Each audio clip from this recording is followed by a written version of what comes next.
જય શ્રી કૃષ્ણ. રાધે રાધે.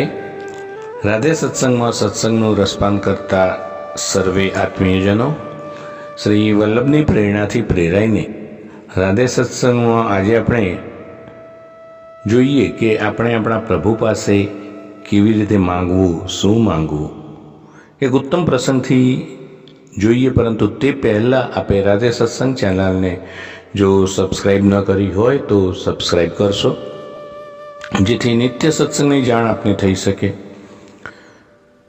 શ્રી વલ્લભાધીશ કી જય. આપણને પ્રશ્ન થાય કે આપણા પ્રભુ પાસે આપણે શું માંગવું, ક્યારે માંગવું. કહેવાય છે કે પ્રભુ પાસે કોઈ વસ્તુની માગણી કરવી ન જોઈએ. પ્રભુ બધું જ જાણે છે. પ્રભુ સર્વ સમર્થો હિ તતો નિશ્ચિંતતામ રચિત. જીવ સ્વભાવે પ્રભુ પાસે માંગવા ઈચ્છે છે, પરંતુ ક્યારે માંગવું, શું માંગવું તેની તેને ખબર નથી. એકવાર શ્રી યમુનાજીના તટ ઉપર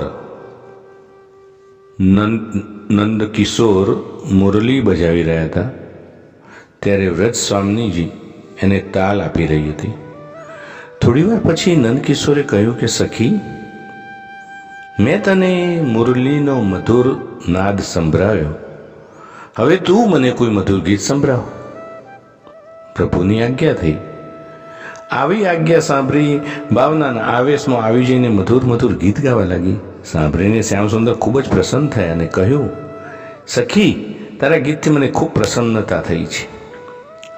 જે વરદાન માગવું હોય તે માગી લે. સાંભળતા જ વ્રજ સ્વામીની નેત્રમાંથી અશ્રુ બિંદુઓ છલકવા લાગ્યા.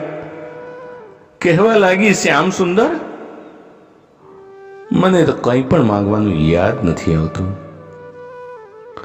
તો નંદકિશોરે કહ્યું, સખી, મારે તો તને આજે આપવું જ છે, કંઈ ને કંઈ તું માગી લે. વ્રજ સ્વામી પ્રભુના ચરણોમાં પડી ગઈ. પોતાના અશ્રુ બિંદુઓથી પ્રભુના ચરણ કમર પ્રખારવા લાગી. હાથ જોડીને કહેવા લાગી, શ્યામ સુંદર, મારા મસ્તક ઉપર હસ્ત મૂકીને મને વરદાન આપો કે મારા જીવનની દરેક પર આપના આનંદ માટે વ્યતીત થાય. મારી વાણી સદૈવ આપના ગુણગાન ગાતી રહે. મારું મન હંમેશા આપના સુખની કામના કરે. પ્રિયજનો, આ થઈ તત્સુખની ભાવના. તો શ્યામ સુંદર આ સાંભળીને કહેવા લાગ્યા, સખી, આ બધું તો તે મારા માટે માગ્યું, તારા માટે શું? ત્યારે વ્રજસ્વામીએ જે જવાબ આપ્યો કે પ્રભુ નિષ્કામ ભાવના પ્રેમને અધિક બઢાવે છે. મારા મનનો એક ખૂણો તો આપ એવો બતાવો કે જ્યાં હું હોઉં અને આપ ના હો. પ્રભુ, આપનું સુખ એ જ મારું સુખ છે. તો પ્રિયજનો, આ સાથે આજના સત્સંગને શ્રી વલ્લભના ચરણોમાં સમર્પિત કરી અત્રે વિરામ લઈએ. ફરી મળીશું રાધે સત્સંગમાં નવા સત્સંગ સાથે. જય શ્રી કૃષ્ણ. રાધે રાધે.